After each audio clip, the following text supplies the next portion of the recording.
खुलुमबाय रायजोफोर, गिबियावनो नोंथांमोनखौ फुंबिलिनि खौराङाव बयखौबो बरायनानै लाग्रोबाय। दिनै फुंबिलिनि खौरांफोरा जाबाय। गिबि खौराङाव दङ आसाम सोरखारनि ग्रुप अफ मिनिस्टारा जौगासिननाय आरो बांसिन सुबुं अनजिमा थानाय मोनद' हारिनो एसटि मोनथाय होनो थांखि लानायखौ गनायनो हाया। बे बाथ्राखौ बुंदों सिसिट'वानिफ्राय।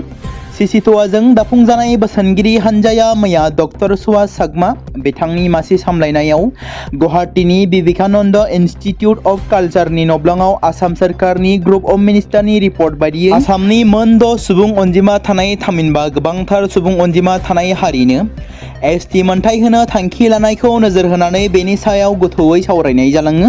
सावरायनायाव सानसुमा खुंगुर बैसोमुथियारि, बारग' एमपि प्रशान्त वारिसा, बारग' एमपि राज्यसभा कालासामी लालुवारि आरो प्रफुल्ल कुमार हाज'वारि आरो लोगोसे शब्दराम राभा, सिनियर एडभकेट सिसिट'वानि चिफ क'अर्डिनेटर आदित्य कग्लारि आरो आफादनि गुबुन गुबुन आफादफोरनि दैदेनगिरि बिथांमोनाबो बाहागो लादोंमोन।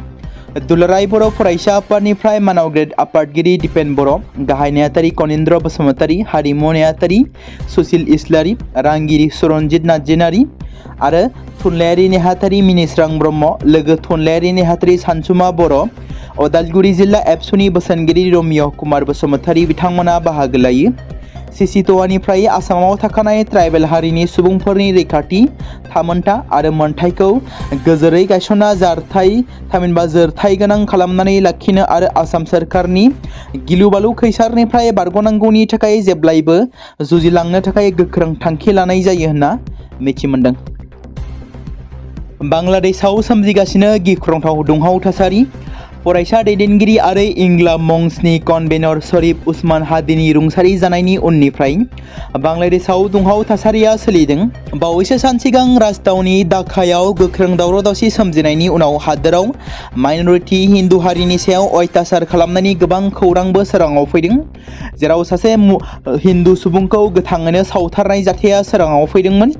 मख'नो गोनांदि बांलादेशआव हिन्दुफोरनि सायाव इनाय अयथासार खालामनायखौ भारतनि सुबुंफोरा गोख्रों रावजों सोंखारिदों। बे समावनो भारत बांलादेश सिमायाव रैखाथि गोहोखौ बांहोनाय जादों आरो सिमा रौनियाफोरा थासारिनि सायाव गोख्रों नोजोर लाखिगासिनो दं होनना सुलुङाव फोरमायदों आरो आयेन बादियै नांगौथार राहा लानो थाखाय थियारि जादों, जेराव भारत बांलादेश सिमायाव BSF आरो काचार मिज'राम लोगोसे गोबांथार भारतारि रैखाथि हान्जाया गोख्रोङै नोजोर लाखिगासिनो दं होनना मिथिमोनदों। मोनसे गोजोनथाव खौरां, लटास पि नार्जारिनो युवा लेखक सन्मान बान्था गथायदों। आकाशबाणी क'क्राझार केन्द्रनि आइजो आयदानि गाहाय सालायगिरि लोगोसे सासे जाखांफुनाय थुनलाइ सिबियारि, खन्थाइगिरि, बड'लेण्ड रादाब निउज पर्टेलनि रादाब फरायगिरि लटास पि नार्जारिया आसाम सोरखारनि सोलोंथाइ बिफाननिफ्राय होनाय युवा लेखक सन्मान 2025 बान्थानि थाखाय सायख'जादों। नोंथांमोनाबो ट्रेनजों दावबायनायखौ मोजां मोनो नामा? अब्ला बे खौराङा नोंथांमोननि थाखाय गोनां, मानोना इन्डियान रेलवेआ भारानि गोदान रेटफोरखौ फोसावदों। मैया भारतनि रेलवेआ बे गोदान भाराखौ फोसावदों। खौरां मोननाय बायदिब्ला 26 दिसेम्बर खालारनिफ्राय गोदान बारायनाय भाराया भारतारि रेलवेनि बादिब्ला बाहायजागोन। मख'नो गोनांदि राङारि बोसोर 2024 आरो 2025 आव रेलवेनि गासै खरसाया बांनानै 1,63,000 कौटि जाबायमोन। लकेल ट्रेनफोरनि भाराखौ बांहोनाय जायाखैमोन। गोदान भारा रेलआव जायगायारि आरो दानारि टिकेटनि बेसेनखौ बांहोनाय जायाखै। 215 किल'मिटार जानथायसिम सरासनस्रा दाबाजों दावबायग्रा सुबुंफोरनि थाखाय भारा बांहोनाय नङा, नाथाय 215 किल'मिटार जानथायनि उनाव सरासनस्रा दाबाफोराव मोनफ्रोमबो किल'मिटाराव 1 फैसा बांदों। मेल आरो एक्सप्रेस ट्रेनफोराव नन एसि आरो एसि मोन्नैबो थाखोनि भाराया मोनफ्रोमबो किल'मिटाराव 2 फैसा बांदों। 500 किल'मिटारनिफ्राय बांसिन दावबायनायनि थाखाय एसि नङै दावबायारिफोरनि भाराया 10 रां बारायनायखौ नुनो मोनगोन। बिश्वनाथ जिल्लानि सानै आइजोखौ गुबुन हादोरारि एबा बांलादेशी होनना फोसावनाय जादों। बेनिनो सासे आइजोआ जादों हेलिम पुलिस थानानि सिङाव थानाय मिसामारिनि असमारी खातुन उर्फे आजमल बेगम। बिथांजोखौ रुजिद आलीनि फिसाजो आरो यादुब आलीनि बिसि होननानै सिनायथि मोननाय जादों। गुबुन फारसेथिं सासे आइजोआ सथिया पुलिस थानानि सिङाव गोग्लैनाय बक्रापारानि उपुजा बेगम उर्फे आरपुजा बेगम होनना सिनायथि मोनदों। बिथांखौ दले मामुदनि फिसाजो आरो जावेद आलीनि बिसि होनना सिनायथि मोनदों। मख'नो गोनांदि बिश्वनाथ जिल्लानि सोमोन्दो गोनां एफटी कर्टआ बिसोरखौ गुबुन हादोरनि होनना रोखा खालामनायनि उनाव सानैखौबो गवालपारा जिल्लानि डिटेन्स केम्पआव दोननाय जादों। डिसिनि बिथोनाव बुंनाय जादों दि बिसोरनि नुजाथिनाया सुबुं सानखौ लुबैनायजों लोगोसे हादोरसानि इसिङारि रैखाथिनि थाखाय खहा गोनां। बिथोन बादियै बे बिथोनखौ मोननायनि 24 घन्टानि गेजेरावनो बिथांमोनखौ धुबुरी, श्रीभूमि, कोलाचालमारा आरो मानकाचार लामाजों आसाम आरो भारतनि ओनसोलखौ नागारनो बिथोन होनाय जादों। मैया फुंबिलि समाव गाहाय मन्त्रि नरेन्द्र मोदीनि परीक्षा पे चर्चा हाबाफारियाव गोबां फरायसाफोरा बाहागो लादों, जेराव ब्रह्मपुत्र दैमानि MV सराइदेव जाहाजाव परीक्षा पे चर्चा हाबाफारि खुंफुंनाय जादोंमोन, जेराव हादोरसानि सा 25 गुन गोनां फरायसाफोरा बेयाव बाहागो लादोंमोन। गाहाय मन्त्रिजों रायज्लायनाय हादोरसानि फरायसाफोरा फारियै कामरुप जिल्लानि गोबां फरायसाफोर, लोगोसे मिथिनो मोननाय जादों दि कामरुप जिल्लानि रयेल ग्लबेल स्कुलनि 10 थाखोनि फरायसा बिहान उपाध्याय, डन बस्क'नि फरायसालिनि 9 थाखोनि फरायसा अनाहिता सिंह, नर्थ गुवाहाटी गार्लस स्कुलनि 9 थाखोनि फरायसा अर्पिता दास, आसाम नेशनेल स्कुलनि लोगोसे 9 थाखोनि फरायसा, बेबायदिनो मरिगाव जिल्लानि 3 फरायसाफोर फारियै PM श्री आदर्श फरायसालिनि मेराबारिनि थाखो 11 नि फरायसा क्रिस्टिजिना बरा, नवोदय फरायसालिनि थाखो 11 नि फरायसा नयमन मुसुद आरो PM श्री मालुगुटी गोजौसिन गेजेर फरायसालिनि थाखो 11 नि फरायसा जेनिफा आहमेदजों लोगोसे कामरुप जिल्लानि 3 फरायसा फरायसुलि आसिता शर्मा, डाकुसी आदर्श फरायसालिनि थाखो 11 नि फरायसा आसिदा शर्मा, आदर्शा नवोदय फरायसालिनि थाखो 10 फरायसा सफियुर रहमान आरो दमदमा PM श्री जौसिन गेजेर फरायसालिनि थाखो 11 नि फरायसा रन्जन कलिता बिथांमोना गाहाय मन्त्रिजों सावरायो। बालिपारा दखरा दुलाराय बर' फरायसा आफादनि खुंगा 44थि बोसोरारि थान्दै जखन्थाइखौ मैया सानसेनि मेहेरगोनां हाबाफारिजों मावखुलियावनो खुंफुंनाय जालाङो। दखरा आफादनि बुंथिगिरि राफेल मोसाहारि बिथांनि मासि सामलायनाय थान्दै मेलखौ बेखेवनानै होदोंमोन। सनितपुर जिल्ला एबसुनि आफादगिरि एनस मोसाहारि बिथाङा थान्दै मेल हाबाफारिनि हांख्रायजानाय गाहाय आलासि महरै बाहागो लायो। दुलाराय बर' फरायसा आफादनि मानगोनां लोगो गाहाय नेहाथारि दिनेश ब्रह्म बिथाङा जुबिन गार्गनि थैनायनि नायबिजिरनायखौ लानानै SITआ बिजिरसालियाव चार्जशीट होनायनि उनाव गोबां सुबुंफोरा ससियेल मिडियायाव गावनि फिननायखौ फोरमायदों। खायसेया जुबिन गार्गनि आखुखौबो गाज्रि खालामदों। जाय जाथायखौ लानानै जुबिन गार्गनि बिनानाव पामी बर ठाकुराबो रागा जोंखांनाय फोरमायदों। पानी बर ठाकुरा ससियेल मिडियायाव गोबां मख'जाथाव बाथ्राफोरखौ मख'दों।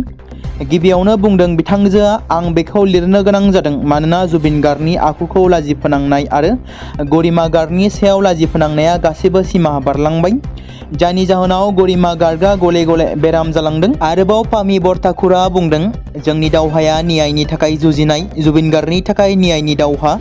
बाथ्रा रायज्लायनाय आरो सोंखारिनाया न्याय लाबोनो हाया। जुबिन गार्गनि अनगायै जेबो राहा गैया आरो बेखौ नागिरनाया जेबो ओंथि गैया। नाथाय जुबिन गार्गआ साफ्रोमबो असमियानि गोसोआव जाय साहस आरो सुबुं माहारि सोमजिहोदोंमोन। मेघालय पुलिसआ मेघालयनि सानजा जयन्तिया हिल्स जिल्लायाव IED बेफ्रुनाय जाथायजों लोब्बा थानाय 2 सुबुंखौ खादों। सानजा जयन्तिया हिल्स जिल्लानि लमसुं ओनसोलाव दार कन्स्ट्राक्शन कम्पानिनि जायगायाव 2 लाइमोना IED बमा बेफ्रुनायाव लोब्बा दंमोन। बे बेफ्रुनायनि जाहोनाव कम्पानिनि दैनि टेंकारा गोबां खहा जादोंमोन। लमसुं पुलिसआ मोनसे अपारेशन खालामनानै बेफ्रुनाय जाथायजों लोब्बा गोनां 2 सुबुंखौ एबा लाइमोनखौ खादों। हमजानाय दायनिगिरिफ्रा फारियै रिचार्ड सुसेन आरो पिनचाइट बरसी। बिसोर 2बो सानजा जयन्तिया हिल्स जिल्लानि सिमलं गामिनि थागिबिमोन। बिथांमोननिफ्राय IED बेफ्रुनायनि गुबै दायनिगिरि आरो होबथानाय उदखारि हानजा HNLCनि सासे गागि केदार सिमिकी टंपारनि न'निफ्राय गोबां बिबांनि बेफ्रुग्रा बेसाद आरो लोगोसे गंसे राइफलबो बोखांनो हादों। सानजा जयन्तिया हिल्सनि पुलिस सुपारिनटेन्डेन्ट थामहिनबा SP बिकास कुमारा फोरमायथिनाय बायदिब्ला पुलिसआ उदखारिनि न'निफ्राय गंसे हादोरारि राइफल, 5 सेफ्टि फ्यूज, 3 डेटोनेटर, 6 लांदां डेटोनेटर केप, माखासे बारुद आरो मोन 82 फिसा थुख्रा आरो गुबुन अजद गोनां मुवा बेसादफोरबो बोखांनो हादोंमोन होनना सुलुङाव फोरमायदों। बे समाव बर' सावथुन मुलुगनि फेस्ला फावखुंगुर फैला जे बरगयारिया बांलादेशआव जानाय जाथायखौ लानानै मोनसे गोनांथार बिथाङा ससियेल मिडिया थामहिनबा गावनि अफिशियेल फेसबुक पेजनि गेजेरजों माखासे गोनांथार बाथ्राखौ लिरदों। बिथाङा बावैसो सिगां गावनि फेसबुक पेजनि गेजेरजों लिरनाय बायदिब्ला बांलादेशआव हिन्दुखौ गोथाङै सावना बुथारदों, हिन्दु आइजोखौ बुरखा गाननो जर जुलुम खालामदों। बुंनो थाङोब्ला आथिखालाव बांलादेशआव हिन्दुफ्रा गावनि न'आवनो रैखाथि गैया। बर्डार बारनानै सेभेन सिस्टार स्टेटखौ दखल खालामनायनि हुमखि होदों। दखलखौ माबोरै खालामगोन? दावहा नांना नङा, सुबुं सानखो बांहोनानै आरो राजखान्थियारि गोहोखौ दखल खालामनानै। जों बयबो मिथिगौ हरसेनि गेजेरावनो बिसोरनि सुबुं अनजिमाया बाङो। भारत हादरनि सासे रिटायार्ड जेनेरेल सिकिउरिटि एक्सपार्टआ बुंदों, increasing population can be means capture political power. Nowadays Assam's Bodoland is the best example of it and they inspired by it. आसामनि बड'लेण्डआ आथिखालाव बांलादेश एबा बांलादेशी मुसलमानफोरनि थाखाय सुबिदाजनक ओनसोल।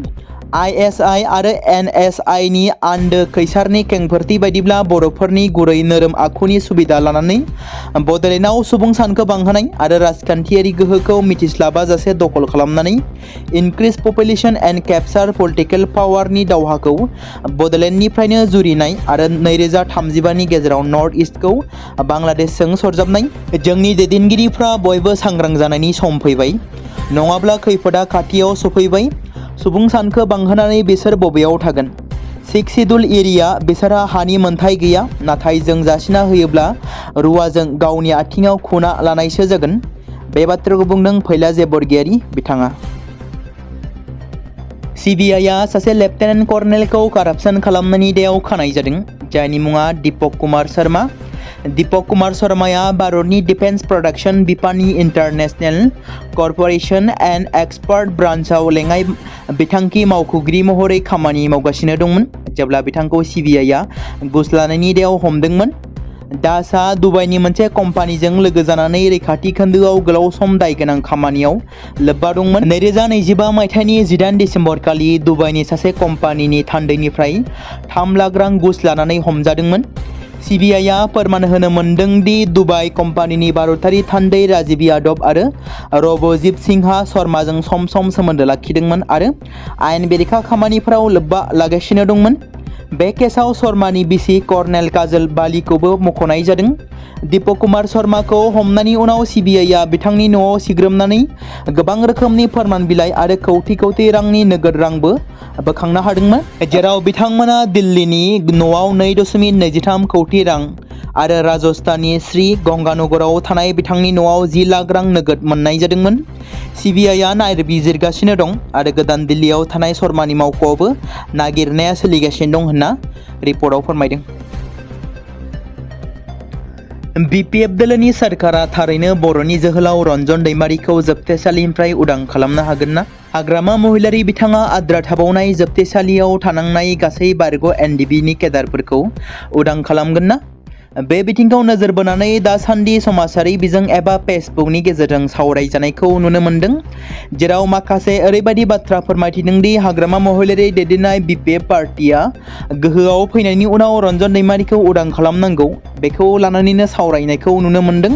आसा खालामो बिथां हाग्रामा महिलारिया जाहाथे बिर जोहोलाव रन्जन दैमारिखौ जोबथेसालिनिफ्राय उदां खालामनायाव हानायमानि खामानि मावगोन आरो गासै बारग' NDB केडारफ्रा जाहाथे उदां अख्राङाव फैनो हायो।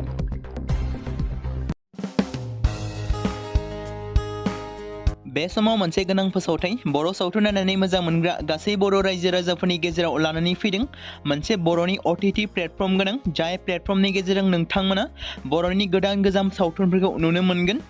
थांनाय माखासे बोसोर सिगां बर'नि गेजेराव लानानै फैनाय निउबो एप बायदिनो फिन आरोबाव लानानै फैदों बर' रायजो राजाफोरनि थाखाय।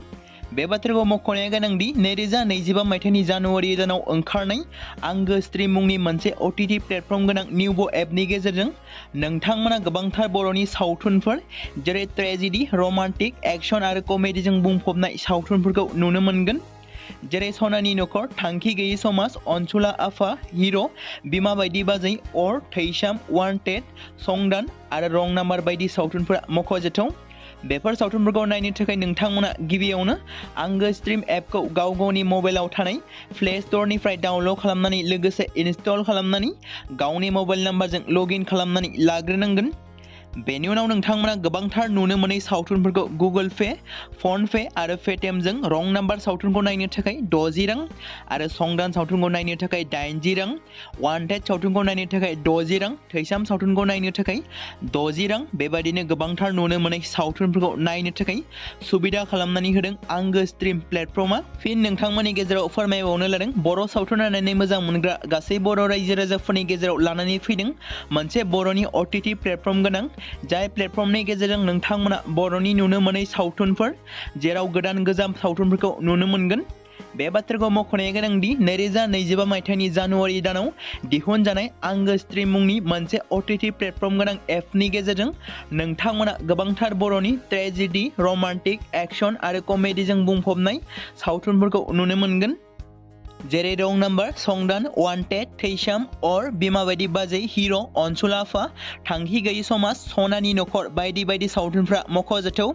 बेफोर सावथुनफोरखौ नायनो थाखाय नोंथांमोना गिबियावनो आंगो स्ट्रिम एपखौ गावनि मबाइलाव थाखानाय प्ले स्ट'रनिफ्राय इनस्टल खालामनानै गावनि मबाइल नाम्बारजों लगइन खालामखांनायनि उनाव नोंथांमोना गोबांथार नुनो मोनै सावथुनफोरखौ गुगोल पे, फन पे आरो पेटिएमजों रं नाम्बार सावथुनखौ नायनो थाखाय 60 रां, संदान सावथुनखौ नायनो थाखाय 80 रां, वान्टेड सावथुनखौ नायनो थाखाय 60 रां, थैसाम सावथुनखौ नायनो थाखाय 60 रां बेफोरबायदिनो अर सावथुनखौ नायनो थाखाय 60 रां पे खालामनांगोन। बेबायदिनो गोबांथार नुनो मोनै बर' सावथुनफोरखौ नायनो थाखाय सुबिदा खालामनानै होदों आंगो स्ट्रिम प्लेटफर्मा।